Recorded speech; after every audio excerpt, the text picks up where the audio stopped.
ఇక భద్రాద్రి కొత్తగూడెం జిల్లాలో పత్తి రైతులు ఆందోళన బాట పట్టారు.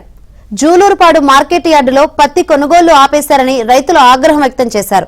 నిబంధనలు తమకు ఇబ్బందిగా ఉన్నాయంటూ పత్తి కొనుగోలు ప్రైవేట్ ట్రేడర్స్ నిలిపివేశారు. దీన్ని నిరసిస్తూ జూలూరుపాడు ఖమ్మం రహదారిపై పత్తి రైతులు ధర్నా చేశారు. అధికారులు వెంటనే కలగజేసుకుని పత్తి కొనుగోలు జరపాలని రైతులు డిమాండ్ చేశారు.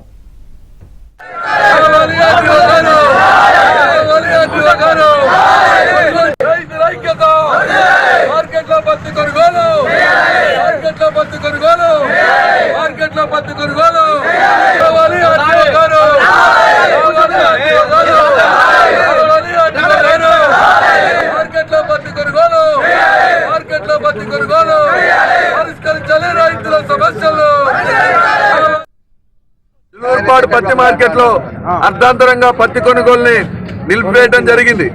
కానీ ఇవాళ రైతు మార్కెట్ కి రావాలంటే ఒక రోజు ముందు నుంచి ఆటోలు బుక్ చేసుకుని వేల రూపాయలు ఖర్చు పెట్టి పత్తి మార్కెట్ కి వస్తా ఉన్నారు. కానీ ట్రేడర్స్ అర్ధాంతరంగా పత్తి కొనుగోలుని నిలిపివేశారు. ఇది సరైన మార్గం కాదు అని చెప్పి ట్రేడర్స్ దృష్టికి తీసుకెళ్తే మాకు అధికారులు కొత్త నిబంధనలు తీసుకొచ్చారు.